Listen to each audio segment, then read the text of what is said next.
In Albany, New York, lives a 14-year-old introvert boy named Duncan. His mom, Pam, has a boyfriend named Trent. He's a wealthy guy with a spoiled daughter, Steph. Trent frequently comments and acts rudely to him, while Steph has always been a daddy's girl and arrogant like her dad. One time, Trent brings the whole family out of town on a summer vacation. Duncan is reluctant to join, but he has no choice. He sits alone in the backseat, near the trunk. On the way to the beach house, Trent checks on Duncan to see if he is asleep. Hearing Trent's voice, Duncan feels his personal space is intruded by nonsense interrogation. Trent asks him to rate himself from 1 to 10. Duncan is unsure, replying he doesn't know in a soft voice. Trent gets irritated why he can't give the figures he already provided. He stresses the importance that one should have an opinion about himself. Silence fills the atmosphere because Duncan is staring blankly, thinking of something. Trent raises his voice to get his attention. This time, he is forcing the boy to pick a number. Duncan replies, 6, surprising Trent. He disagrees, saying he is only at 3. Duncan feels bad about himself even more for how the man belittles him. He lets him choose a number, but in the end, he insists he's only 3. Trent asks him if he knows the reason for his rate. Duncan replies, no, in a soft voice, pissing off Trent. He raises his voice, explaining he is 3 because he rarely goes outside and mingles with the kids his age. Trent's beach house is the best place to stay for Duncan. There are plenty of kids with whom he can bond. He promises it will be enjoyable for the happy and complete family he dreams of them. Trent challenges him to increase his self-rating and be the best version of himself. Trent indeed sounds caring in words, but Duncan can't feel it in his actions. The boy wears his headset to drown Trent's annoying voice. After a long drive, they arrive in a small seaside town near Cape Cod, Massachusetts. Before the beach house, they pass by a local water park, Water Whiz, catching Duncan's attention. It looks fun, and the water activities include giant slides. At the intersection, a man in a convertible car stares at Duncan. He makes him feel uncomfortable, but soon after he smiles. Duncan realizes he is friendly. They part ways because the man turns in another direction. Soon after arriving at the house, Steph gets the keys from her dad. Trent gives them without hesitation. Meanwhile, Duncan looks at the home with curiosity. Pam kisses her son's shoulder, making him feel at ease in the new environment. While Trent unloads the things, a woman screams, enthusiastically greeting them. She is Betty, a sociable and drunkard neighbor. Betty is a good friend of Trent and is extremely happy to see him again with the whole family. Betty hugs Trent and notices he still drives his dad's car. She also greets Pam, making jokes to light up the mood. Betty loves Pam instantly because of her sense of humor. Meanwhile, Duncan awkwardly stands behind them, shy to speak up. A teenage girl stands on the porch, curious after hearing her mom's loud laughs. She is Susanna, Betty's daughter, who catches Duncan's attention. Their eyes met, but they do not smile or talk. Betty calls her daughter, informing Trent has arrived with his new girlfriend, Pam. Susanna does not respond, so Betty just let her be. The slouching Duncan gets noticed by Betty. By seeing his posture, she can tell he is shy. Duncan only stares at Betty, not giving a smile as she greets him. Because of that, Pam is the one who introduces him to Betty. Meanwhile, Trent continues to unload the things, throwing a heavy and large bag at Duncan. The poor boy catches it without complaining. Since Duncan doesn't talk, Betty finds Steph instead, who is busy preparing for the beach, according to Trent. Betty is excited to see her mini version. She proudly shares to be as pretty and sexy as Steph, flaunting beach bodies under the sun. All of them head inside the house, and Duncan follows after. Talkative Betty shares how her winter went. It was bad because her niece suffered injuries. Not only that, Bob, her ex-husband, confessed he is gay, and her son is into addictive substances. Betty apologizes for Susanna's behavior earlier. It's concerning because she is in the I hate mother phase, agreeing with her father most of the time. Steph getting some beer catches Betty's attention.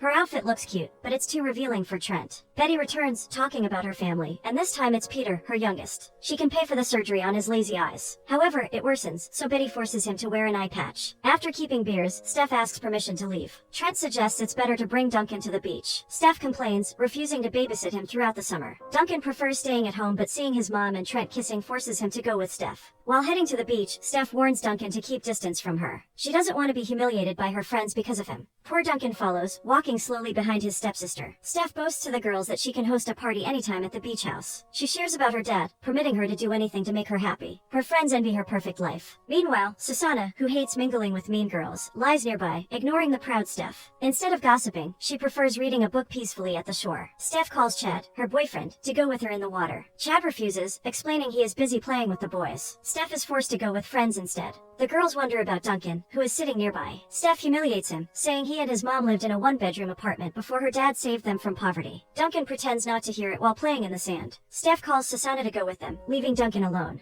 On the way to the house, Duncan meets Betty with her son Peter. Duncan is confused if Peter is looking at him or on the side. Betty apologizes, informing him her son has lazy eyes. Duncan feels sorry but remains awkward during the conversation. Betty is the one talking, inviting Duncan to hang out with Peter. She suggests they should play the Star Wars doll collection. Peter corrects her, saying those are not dolls but action figures. Duncan tells them he will ask first for his mom's permission. Betty agrees, but after he leaves, she lectures her son for not wearing the eye patch. Betty says his eyes make people uncomfortable, so he must hide them. Peter is hurt by telling her mom she is the worst parent. Duncan lays on the roof of Trent's car, singing Rio Speedwagon's hit Can't Fight This Feeling. He sings out of tune, hearing the song through the headset. Little did he know, Susanna was standing for seconds, hearing his off-key voice. When Duncan realizes someone is there, he is embarrassed and jumps off the car. The married couple, Kip and Joan, visits Trent and Pam. Joan, the bubbly among the four, keeps dancing to the beat. She keeps pulling Trent from the kitchen to dance with her. Trent is busy preparing food for their drinking session while Pam sets up the table. Pam laughs at Joan, roaming around the house, high-spirited. Joan sees the awkward Duncan, pulling him to the dance floor. Feeling uncomfortable, Duncan calls his mom. Pam joins Joan dancing, so Duncan also grooves awkwardly in the middle of them. Soon after, Steph goes out of the room, asking permission to leave. Steph gets 2 bottles of liquor, telling her parents she will have dinner with friends later. Trent sits in the living room, asking Duncan if he sat on the car's roof earlier. He found a large dent but was done popping it out. Trent let it pass, and Duncan denies he went there. Joan lays on the sofa, watching Pam busy setting up. She asks her if there is something she can do to help.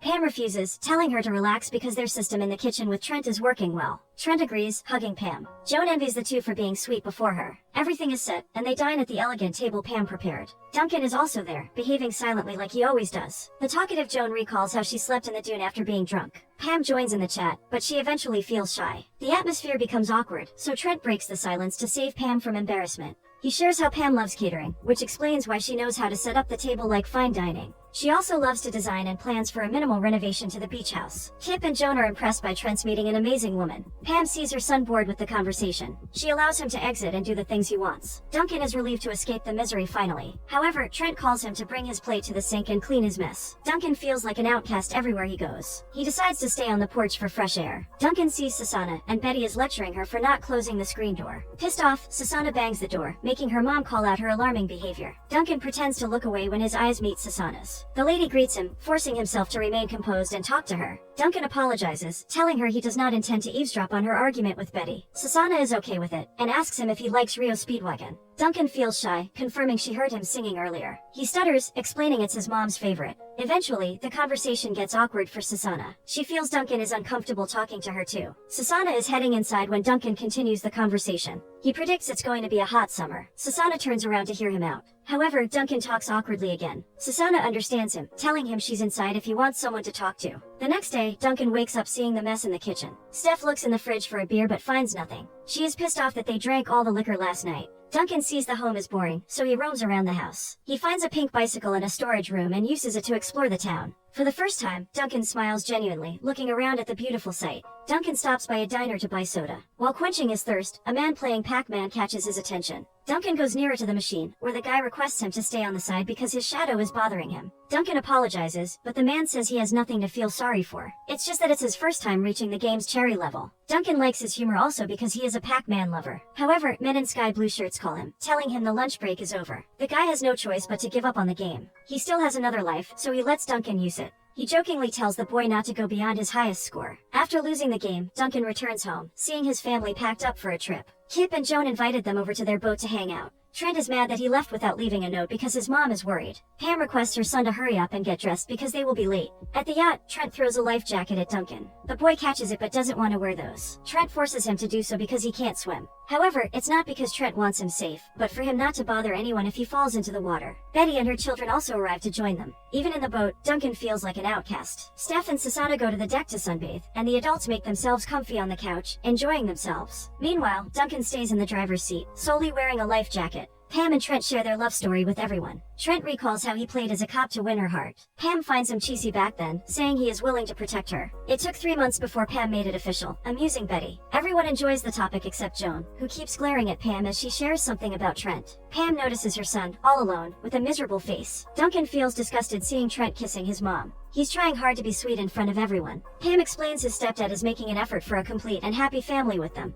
Duncan cannot feel it because it doesn't show in his actions. Duncan wishes to spend the summer with his dad but doesn't know why his mom won't allow him. Days pass and Duncan feels neglected by his mom, who indulges in drinking and staying out at night with their neighbors. They even leave a mess in the kitchen, and Duncan has no choice but to clean it. The next day, Duncan gets up, hearing giggles in the kitchen. There he finds his drunk parents and their friends eating breakfast. They invite him to eat, but he refuses. Instead, he gets the bicycle and drives to the water whiz. Susanna wonders where he's heading, but she never asks. Duncan arrives at the parking area and locks the pink bicycle. Since he has no money for the entrance, he uses the door for employees to go inside. Duncan sits, watching the resort rides when someone notices him. He is calling him Pac-Man Kid, so he turns to see him. It was the guy at the diner. He is comfortably eating a snack on the balcony like he owns the park. He also asks how the game went, hoping he did not exceed his score. Suddenly, a woman nags at him for taking a break during working hours. There, Duncan realizes he is a staff of Water Whiz. Duncan has no idea about his name yet, but he is funny, defending himself to the hard-working lady on why he took a break. Duncan drives home, seeing Susanna outside. She is teasing him for using a pink vehicle. Susanna talks to him, saying he is right that summer will be too hot.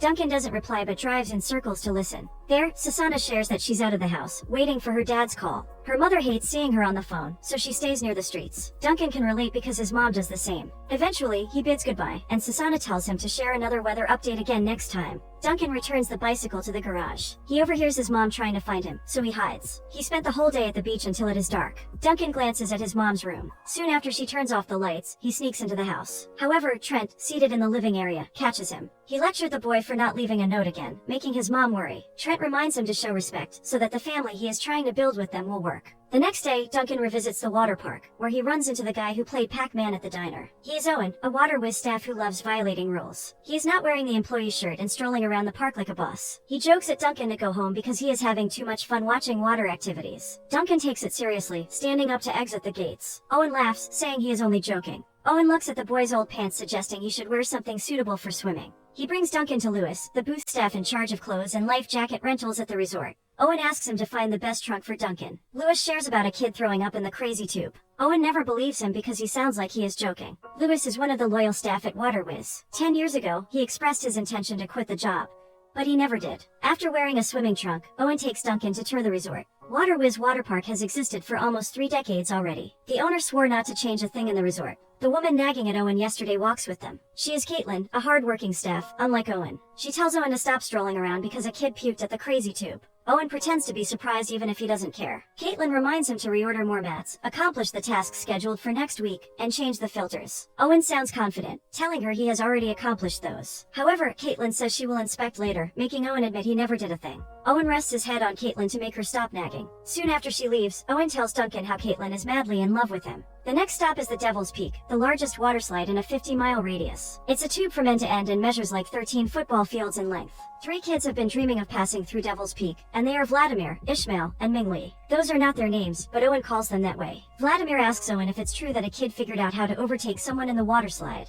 Owen says he was there when it happened but never spilled any information. The boys are annoyed at Owen for joking around. They want to know how the kid did it, dreaming of replicating such stunt next time. After the kids leave, Duncan asks Owen if it's true. However, he doesn't answer. A staff manages the load of people in Devil's Peak. He is Rod, Owen's friend, who takes advantage of girls sliding in. Owen instructs Duncan to take a mat because they will go down together. Duncan is extremely happy, laughing when his stomach tingles down the slide. After the impact, Duncan loses his trunk, making Owen laugh hard. Happiness ends because the park is closing early since it's a holiday. At the parking area, Duncan removes the lock of his bicycle when Owen stops by with his convertible car. He offers to drop him off at home. Duncan refuses, but after Owen learns he lives far, he insists. In the end, Duncan agrees and hops in the vehicle. While driving, Owen wonders why the boy frequently visits the park when he has all the ocean in the backyard. It's the only place Duncan feels happy, but he does not tell Owen. Duncan learns that the man has worked as a staff since he was a kid. This explains why he is too relaxed and unbothered at work. After dropping Duncan off, Owen asks him if he is free every day. He wants to offer him odd jobs at the park if he wants to. Duncan smiles and accepts the offer. Owen tells him that work starts at 9 a.m. the next day, and he is looking forward to his presence. Duncan runs into his mom at the door. She is holding a fruit, saying Betty is hosting a small get-together. She gets curious about the guy he is with earlier. He is too old to be hanging out with him. Duncan tells her it's only a friend, Owen. Pam suspects Owen is a bad influence on her son. She tells Duncan to bring him to the house next time, so she can get to know him. Before she forgets, Pam lectures her son to stop staying up all night and disappear all day. Duncan answers that there is no difference between what she does, drinking all night and day. Pam is speechless, realizing he is right. She invites him to come at Betty's and eat something. everything. Pam arrives at Betty's, meeting the couple Kip and Joan and other drunkard friends. Steph calls Susanna to sit with them, but she won't listen. Duncan arrives to see Susanna on the balcony. Surprisingly, she smiles at him but not at Steph. Betty notices Duncan's presence and tells him to play with Peter, which she believes to be hiding under the table. Pam asks his son if he wants her to get him some food. Duncan refuses because he can do it himself. Betty suggests that Duncan should get clams because it's freshly picked from the sea earlier. While Duncan gets food, he also talks to Peter, who is busy playing with his Star Wars action figures. He also hears Susanna discouraging him from getting clams because they poison many. Duncan still gets some so as not to hurt Betty's feelings, but he will not eat those for Susanna. Suddenly, the adults head to the beach, including Pam. Duncan is hurt because his mom will leave him again. It has not even been an hour when they talked and she disappeared again. Duncan dumps the food, dismayed by his mom. Susanna feels sorry for Duncan, so she invites him to walk along the shore to find ghost crabs with Peter. Susanna entertains Duncan to make him feel better. She shares how her dad used to bring her to the shore to find ghost crabs too. However, he has already left them and lives far away. Susanna feels she's the only one doing the talk, thinking Duncan is annoyed by her. She is wrong because Duncan loves her company. He is concerned about his mom acting like a teen, going out at night, since they arrived at the beach house. Under the colorful fireworks, Susanna shares about her mom. She feels that her dad leaving them is not what hurt Betty, but it is when he found another girl while she is still single and miserable. Duncan can relate because his dad also met a new girl, younger than his mom. Despite everything, Duncan doesn't hate his dad. He plans to visit San Diego someday if his mom permits him. Duncan and Susanna enjoy their deep talks but decide to return home since it's already late. Duncan sees his mom having fun with friends. He looks around since Trent is not there. Suddenly, Duncan trembles, seeing Trent and Joan at the side of the house. They are both drunk and kissing. Trent pulls away and returns to his girlfriend as if nothing happened. Pam wonders why he only brought marshmallows after almost consuming an hour. Trent explains that Joan is carrying the rest. Joan walks tipsy, fixing her hair. At that moment, Pam suspects something is going on between them. However, she remains composed and does not confront Trent about this. Likewise, Duncan chooses not to tell his mom about Trent cheating. The next day, Duncan arrives late at work. Good thing Owen also violates rules, so it is not a big deal. He gives the boy an employee shirt they use at work. Duncan gladly accepts it, feeling like a regular staff of the park. Seeing Owen dancing makes Duncan feel better despite the problems at home. Lewis, on the other hand, complains about the t-shirt design and suggests making a new one because it makes him conscious of his body. Caitlin arrives, informing Owen there's a situation at the Harpoon Lagoon. Owen looks bothered and checks on it. Everyone leaves Lewis, but the old man is thankful to be only assigned to the booth. It is rarely visited by people, less stressful in general. They find group of dancers placing cardboard on the concrete for a break dance. Caitlin has no idea where they came from. Rod says they got the cardboard from a local store and headed there to perform. They observe them, making Owen bothered by the dangerous stunts they do. It's dangerous, especially since the guests are flocking around to watch. They must stop them, and Owen instructs Duncan to get the cardboard. Caitlin doubts the group will listen to the young boy. However, Owen is confident he can do that. He trusts Duncan more than himself. Anyway, he is wearing the staff's uniform, so he has the authority to stop them. Duncan is nervous since it's his first day at work, and the job is heavy for an introverted boy like him. Regardless, he dares to walk through the congested crowd. Duncan stops the music, making the group's leader furious. The guests are also mad at him for interrupting the moment. Duncan asks permission to get the cardboard. The leader allows him but on one condition: show them his moves. Duncan conquers his fears, performing in public. He dances awkwardly, but he continues because people cheer him. The dance group leader stops him, telling him he can get the cardboard. However, a member offers to teach him basic dance steps. Seeing his potential, Duncan accepts the challenge. He follows her movements, making Owen proud. His dedication at work is admirable, doing everything for his job. Crowd cheers as Duncan grooves to the music. They call him a pop and lock guy for slaying pop and locking moves. In the end, the dance group leader allows him to remove the cardboard. Duncan is floating in air with the fulfillment he feels himself. He confidently walks to Owen and the other staff to surrender the cardboard. Days pass by, and Duncan does his best at the water park with Owen's guidance. He gets his first salary, and the staff is extremely happy for him. Duncan works daily, keeping it a secret from his mom, who is busy indulging in alcohol and night outs. Duncan becomes confident and is now assigned to the Devil's Peak, taking Rod's shift. Duncan is managing a load of people to slide when the three stubborn boys, Vladimir, Ishmael, and Ming Li, arrive. The three of them jump to the slide without waiting for his signal. At first, their excitement can be heard, but later on, it turns into an alarming scream. Their mats fell to the pool, but not their bodies. Vladimir, Ishmael, and Ming Li screamed for help because they were stuck in the curved part of the slide. Duncan whistles, requesting a rescue. Owen and Rod rush to the peak, checking on the problem. Duncan tells them the kids jumped together without his signal. Owen shouts to the tube to communicate with them. The boys confirm they are stuck and they need help. The three of them blame each other for violating safety rules. Owen shouts to the people lining up at the pool. He asks for someone strong and brave to save the kids. Someone offers to help, named Malcolm. He is a chubby guy, so Owen warns the boys to brace themselves for a strong impact. Rod and Owen push Malcolm to the tube. Everyone awaits them at the pool, including Owen and Caitlin. They did. Malcolm is able to save them. Owen welcomes Vladimir, Ishmael, and Mingli, instead of lecturing them. This pisses off Caitlin because they should be punished for violating the safety rules of the park. Owen disagrees, telling her there's no need to do that. Instead, they should be thankful that the kids are alive. His reply made Caitlin furious. If Owen continues his attitude, she will not be surprised that the park closes. After Caitlin walks out, Duncan apologizes to Owen for not guarding the slide well. Owen stops him from explaining because it's not his fault. After the incident, a series of rainy days take place, and no one visits the resort. The silent water park concerns Owen. He is not used to watching the pool and slides empty from the view of his apartment. He remembers Caitlin yesterday saying the water park will definitely close under his lenient management. In the same manner, Duncan looks lonely sitting in the living area with his family. The water park is the only place that makes him happy, but no guests visit there when raining. Pam suggests rainy days mean a family bonding at home. Trent agrees, saying they should watch movies together, then invite over Kip and Joan. Hearing Joan's name makes Pam recall him cheating the last time. She has not yet confronted him, so Trent has no idea she knows. Pam disagrees with Trent, saying she doesn't feel like hanging out with Kip and Joan. She shows them the Candyland board to play with. At first, they are all excited about choosing their character. Not until Trent triggers Pam's anger because of a small reason. The two of them argue about the game rules, making Pam furious. Her anger is also not just about the game but also about Trent's cheating. She becomes irritable and walks out. Duncan would have no idea if his mom knew about Trent and Joan. He is reluctantly telling her, knowing she will be hurt. The next day, Duncan goes to Waterwiz because the weather is fine. Susanna, who sees him every morning with the pink bicycle, follows him. There, she learns Duncan works at Waterwiz. The moment Duncan enters the park, he cannot contain his happiness. Surprisingly, Owen is wiping the chairs, which he skips most of the time.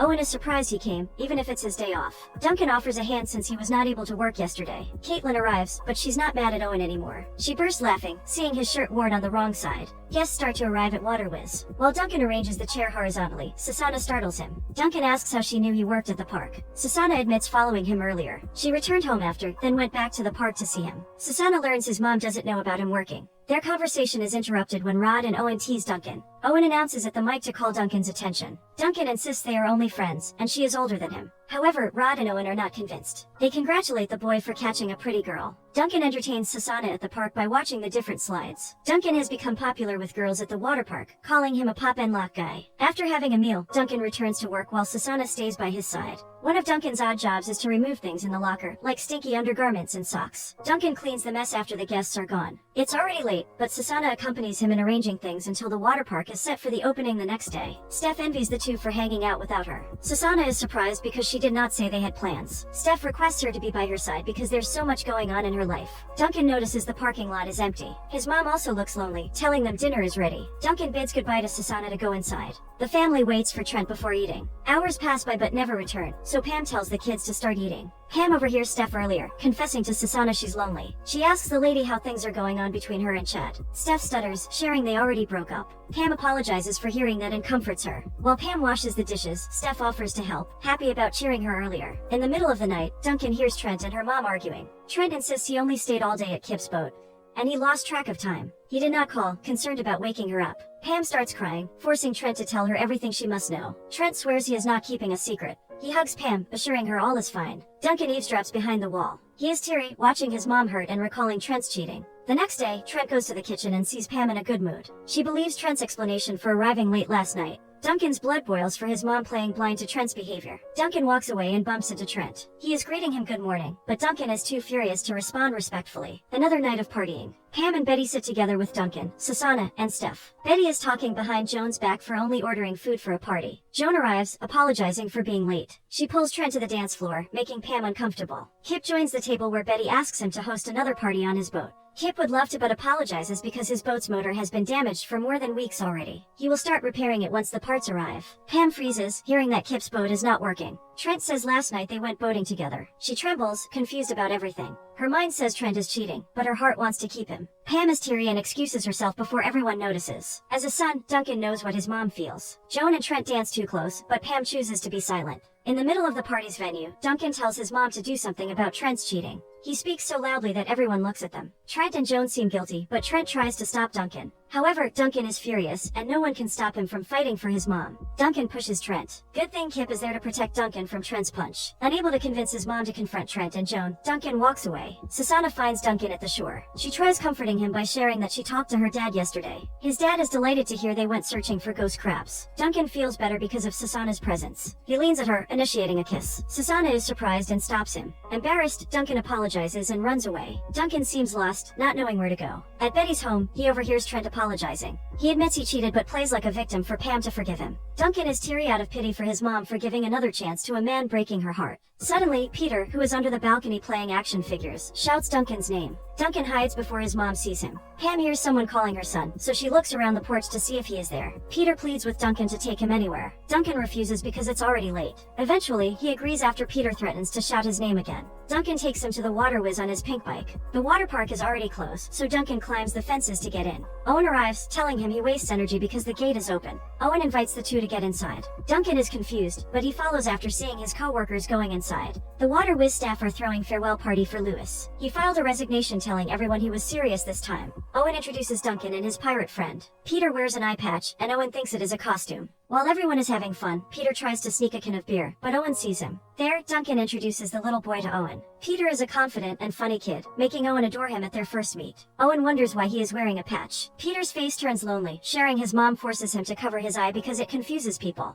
Owen gets curious and asks if he can see his eye. Peter shows it, but Owen doesn't make fun of him. He finds it cool and cheers up the boy for having rare eyes. Peter feels good about himself because of Owen's compliment. Peter asks him if he can join the adult party. Owen does not think twice and permits him. After the kid leaves, Owen asks Duncan the reason he came. Duncan tells him something happened at home, forcing him to visit his happy place. He does not explain it further, but Owen gets it. Duncan gets pizza to share with Rod and Owen. They watch everyone getting wild while dancing. Owen decides it's time for Lewis to have the floor and say something. Suddenly, Rod asks Duncan if he wants to be part of a tradition. The boy nods yes, so Rod leads him to get something. Lewis thanked everyone for making his last day memorable. At first, he has no idea what to say but then recalls the great memories he shared with other employees at the water park. Before he gets emotional, Duncan targets him with a water gun. Rod serves as a backup who also enjoys firing him. Lewis protects himself, but Rod pushes a box containing more water guns. Everyone grabs one, targeting each other. After the water gun tradition, they spent the night dancing. More energetic this time because of liquor. Lewis did not miss the opportunity to dance with them. He showcases his moves, entertaining everyone. Meanwhile, Duncan's eyes are fixed on the bulletin board with pinned pictures of water whiz staff. He sees a picture of himself, and he can't explain the fulfillment he feels in being part of a family. The family who gives him a real home.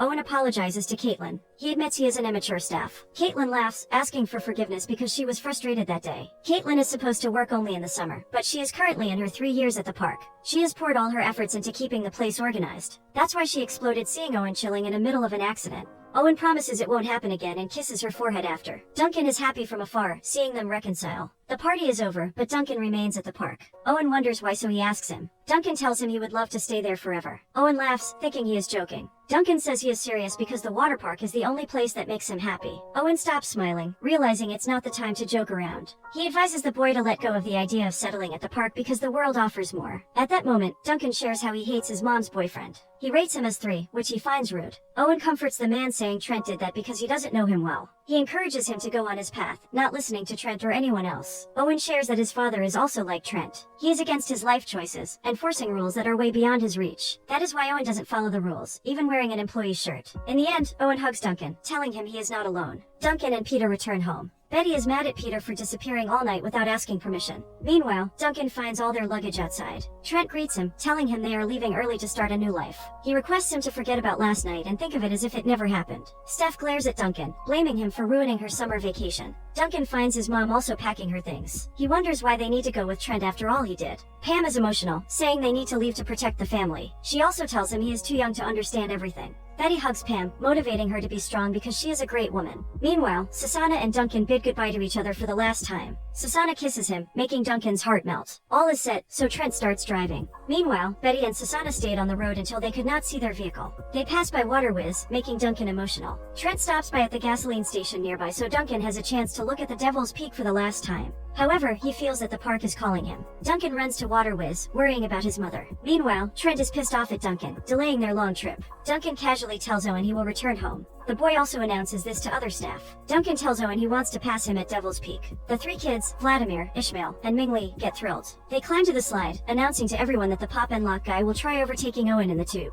People flock around Devil Peak to witness an exciting event. Meanwhile, Pam sees her son's photo tagged as the best employee. At that moment, she realized it was why Duncan was gone all day. Pam regrets drinking all night instead of spending time with her son during the vacation. She feels proud even if Duncan does not mention he is working. Rod feels nervous about Duncan doing the most difficult stunt on the slide. Meanwhile, Vladimir, Ishmael, and Mingli cannot wait to see if Duncan can make it. Owen jumps first, followed by Duncan. The crowd cheers, creating an exciting atmosphere. Pam is also excited for his son, awaiting his landing on the pool. Everyone could see their shadows passing the tube, but they could not tell if Duncan already passes Owen. All eyes are at the end of the tube because they are almost near. People scream, seeing Duncan successfully overtake Owen. Pam applauds, proud of Duncan. She is still processing that her son impresses everyone. Owen raises Duncan's hands, telling everyone he is the first man to pass someone on a slide. The curious kids, Vladimir, Ishmael, and Mingli, ask Owen how it becomes possible. Duncan and Owen only laugh at them, not disclosing their trick. Duncan introduces Owen to his mom. The man she suspects is a bad influence, but the one who motivated her son to go on his way. Trent interrupts, trying to pull Duncan back to the car. Good thing Owen is there to protect the boy. Trent leaves, feeling embarrassed by Owen. Duncan asks his mom to give him a minute before leaving. Pam agrees, letting him say goodbye to his friends. Caitlin, Rod, and Lewis lines up to wish him well. Yes, Lewis is still working in the park. He changes his mind after the farewell party. Duncan cannot look at Owen's eyes because he is teary. He failed to say a word, so he just hugged him tightly. Inside the car, Pam realizes she can also stand up for herself like what her son did. She climbs to the way back of the car where Duncan is sitting. Trent calls her, but she never listens. This time, Pam wants to live the life she wants, unbothered by him.